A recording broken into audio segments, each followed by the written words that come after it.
Hello दोस्तों, स्वागत है आपका आपके अपने YouTube चैनल पीटर हाजिर है ऑल अबाउट मूवीज़ पर।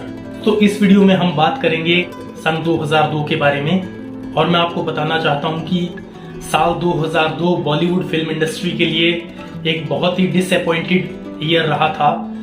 जी हाँ, इसमें बहुत सारे मेगा स्टार्स की फिल्में, बहुत ही मेगा बजट फिल्में और उस साल की मोस्ट एंटिसिपेटेड फिल्में बुरी तरह से फ्लॉप रही थी और कुछ ही फिल्में ऐसी थी जिनको हम बॉक्स ऑफिस के पॉइंट ऑफ व्यू से कामयाब फिल्में कह सकते हैं। और दोस्तों, इसका एक मेन रीजन ये था कि ये वही दौर था जब सिंगल स्क्रीन से निकलकर बॉलीवुड इंडस्ट्री मल्टीप्लेक्स रेवोल्यूशन की तरफ बढ़ रही थी। बड़े शहरों के साथ साथ छोटे शहरों में भी मल्टीप्लेक्स अपने पैर पसार रहे थे। तो जैसे कि एक्सपेक्टेड था, मूवी टिकट्स का रेट्स एकदम से इंक्रीज हो गया था, तो ऑडियंस थिएटर्स में जाना उस साल अवॉइड ही कर रही थी। कोई भी नई चीज होती है तो पहले लोग उसको नकारते हैं, लेकिन उसके बाद में उस चीज को, उस बदलाव को एक्सेप्ट कर लिया जाता है। Because all we know that change is the only constant thing in this world. दोस्तों, इस वीडियो में हम उस साल रिलीज हुई कुछ ऐसी ही चुनिंदा फिल्मों के बारे में बात करेंगे, उनके बजट के बारे में बात करेंगे, उनके बॉक्स ऑफिस एनालिसिस के बारे में बात करेंगे। Let's check. दोस्तों, मैं आपको बताना चाहूँगा कि सन 2002 में total number of film count था 84। जी हाँ दोस्तों, उस साल 84 हिंदी फिल्में रिलीज़ हुई थी और उनमें से मात्र एक ब्लॉकबस्टर फिल्म थी। अगर हिट की बात की जाए तो 3 फिल्में हिट थी, एक फिल्म सेमी हिट थी। अगर एवरेज फिल्मों की बात की जाए तो 8 फिल्में एवरेज थी और यदि दोस्तों बिलो एवरेज फिल्मों की बात की जाए तो 4 फिल्में बिलो एवरेज थी। तो दोस्तों, इस हिसाब से आउट ऑफ 84 जो फिल्में बॉक्स ऑफिस पर चल पाई या कम से कम अपनी लागत निकाल पाई, उन फिल्मों की संख्या थी 17।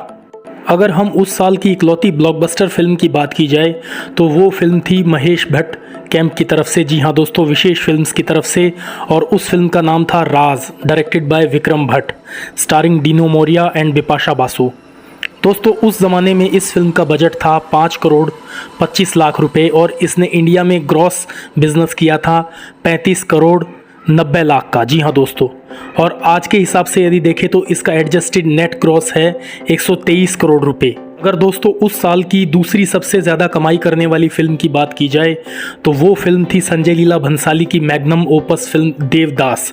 जी हाँ दोस्तों, उस ज़माने में ये बात बहुत चर्चित हुई थी कि इस फिल्म का लगभग बजट 50 करोड़ था, लेकिन मैं आपको बताना चाहता हूँ कि एक्चुअल बजट इस फिल्म का 44 करोड़ था और इस फिल्म ने इंडिया में 68 करोड़ का बिजनेस किया था। और यदि दोस्तों इसका वर्ल्ड वाइड ग्रॉस की बात की जाए तो इस फिल्म ने लगभग 100 करोड़ रुपए कमाए थे। और यदि इसके एडजस्टेड नेट ग्रॉस की बात की जाए तो आज के हिसाब से इसने लगभग 197 करोड़ रुपए का बिजनेस किया था।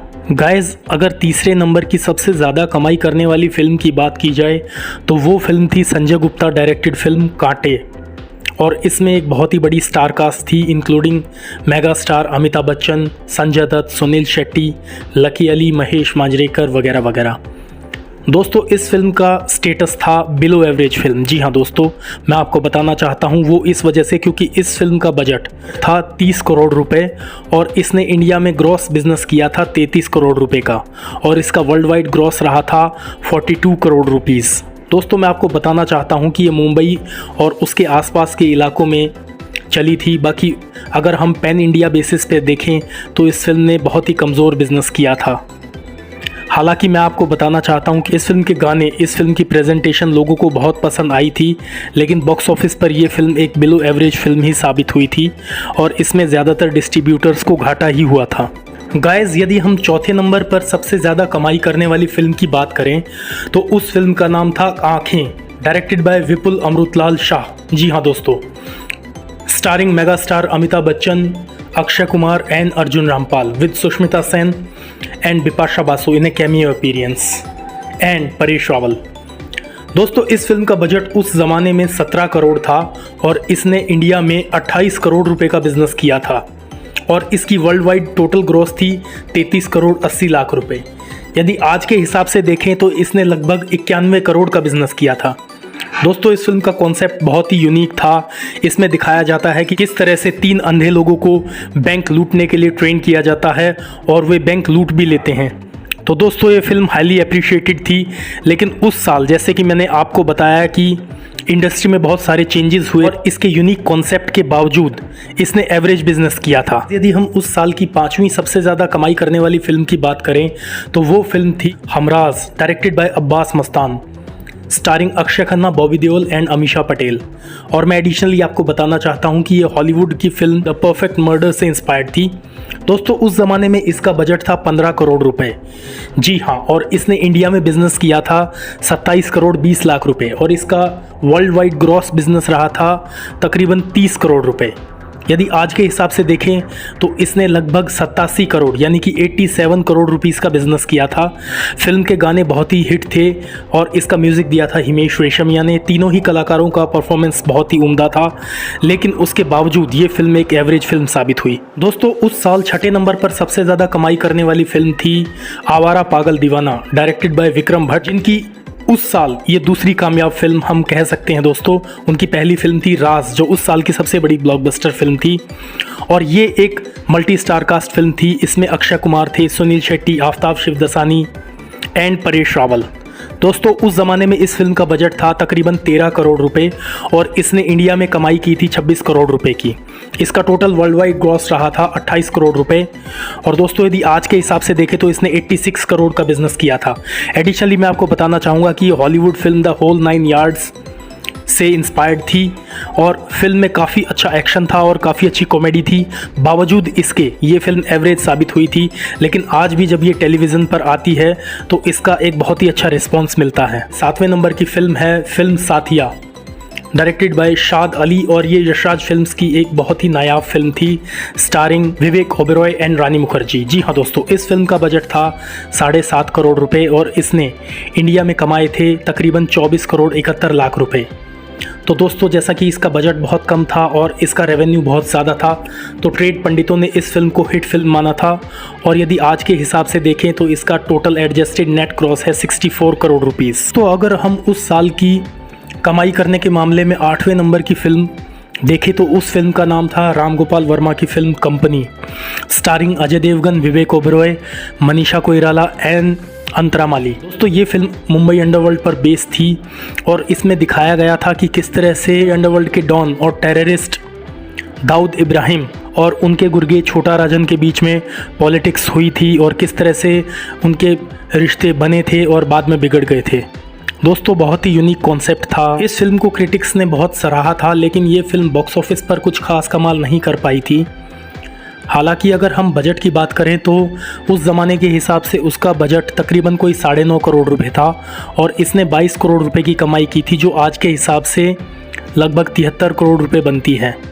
दोस्तों इस फिल्म का गाना खल्लास, अजय देवगन और विवेक ओबेरॉय की परफॉर्मेंस और साथ ही मलयालम सुपरस्टार मोहनलाल का एक कैमियो अपीयरेंस इस फिल्म को एक नायाब फिल्म की कैटेगरी में रखता है और आज ये एक कल्ट फिल्म मानी जाती है। साल की 9वें नंबर की सबसे ज़्यादा कलेक्शन करने वाली फिल्म की बात की जाए तो उस फिल्म का नाम था Hum Tumhare Hain Sanam, directed by south director K S. Adhiyaman, starring mega stars Shahrukh Khan and Salman Khan. और ये चंद फिल्मों में से है जिसमें दोनों ही बॉलीवुड सुपरस्टार्स एक साथ हैं और इनके साथ स्टार माधुरी दीक्षित।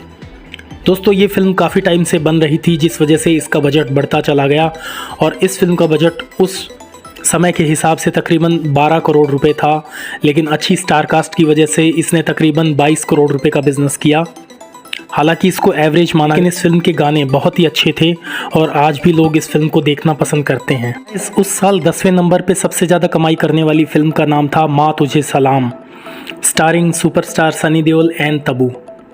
दोस्तों मैं बताना चाहता हूँ कि ये फिल्म वैसे तो बिलो एवरेज रही थी, उसकी मेन वजह थी इसका बजट। जी हाँ दोस्तों, इसका बजट तकरीबन कोई 13 करोड़ रुपए था, लेकिन कमाई के मामले में ये फिल्म 22 करोड़ पर ही सिमट गई थी। और दोस्तों यदि आज के हिसाब से देखें तो तकरीबन इसने कोई 80 करोड़ रुपए का बिजनेस किया था। तो ये तो सबसे ज़्यादा कमाई करने वाली 10 फिल्मों की बात रही। अब मैं आपको बताना चाहता हूँ कि 2 ऐसी फिल्में भी रही जो कि कम बजट की थी, लेकिन उन्होंने कमाई के मामले में इन बड़ी मेगा बजट फिल्मों को भी पीछे छोड़ दिया था। एक फिल्म थी यशराज फिल्म्स की मेरे यार की शादी है, स्टारिंग उदय चोपड़ा एंड जिमी शेरगिल। और दूसरी फिल्म थी उस साल की कंट्रोवर्शियल फिल्म एक छोटी सी लव स्टोरी डायरेक्टेड बाय के शशिलाल नायर।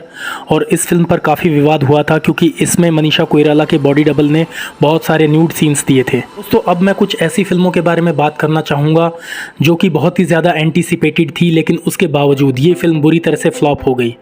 जी हाँ दोस्तों, मैं बताना चाहूँगा कि सुपरस्टार ऋतिक रोशन की तीनों ही फिल्में मुझसे दोस्ती करोगी जो यशराज फिल्म्स की थी, उसके अलावा ना तुम जानो ना हम और आप मुझे अच्छे लगने लगे डायरेक्टेड बाय विक्रम भट्ट, तीनों ही फिल्में बहुत बुरी तरह से पिट गई थी। और उसके अलावा ये वही साल था जब भगत सिंह पर बहुत सारी फिल्में रिलीज़ हुई थी और उसमें मेन फिल्में थी राजकुमार संतोषी की Ajay Devgn starrer the legend of Bhagat Singh and Deol camp की फिल्म 23 मार्च 1931 शहीद, जिसमें सनी और बॉबी एक साथ थे और ये दोनों ही फिल्में डिज़ास्टर साबित हुई। जी हाँ दोस्तों, उसके अलावा जो एंटीसिपेटेड फिल्म थी उस फिल्म का नाम था रिश्ते, डायरेक्टेड बाय इंद्र कुमार, जिन्होंने इससे पहले दिल बेटा राजा इश्क और मन जैसी हिट फिल्में बनाई थी और इसमें अच्छी स्टार कास्ट जैसे कि करिश्मा कपूर और अनिल कपूर होने के बावजूद ये फिल्म बुरी तरह से फ्लॉप हो गई थी। दोस्तों इसके अलावा फिल्म वास्तव की सीक्वल हथियार भी उस साल रिलीज़ हुई थी और बहुत बुरी तरह से फ्लॉप हुई थी। उसके अलावा फिल्म ये है जलवा directed by David Dhawan starring superstar Salman Khan बुरी तरह से फ्लॉप रही थी। और डेविड की ही एक और फिल्म हम किसी से कम नहीं, जिसमें तीन मेगा स्टार यानी कि अमिताभ बच्चन, संजय दत्त और अजय देवगन और उनके साथ में थी ऐश्वर्या राय, ये फिल्म बुरी तरह से फ्लॉप हो गई थी दोस्तों। तो दोस्तों आपको ये मेरा वीडियो कैसा लगा प्लीज़ कमेंट सेक्शन में जाकर आप अपने फीडबैक्स शेयर कर सकते हैं। Comments will be welcomed. And यदि अब तक आपने इस चैनल को सब्सक्राइब नहीं किया है तो मैं आपसे इंसिस्ट करना चाहूँगा कि प्लीज़ सब्सक्राइब कर लीजिए। I need your love and support. Take care and good bye.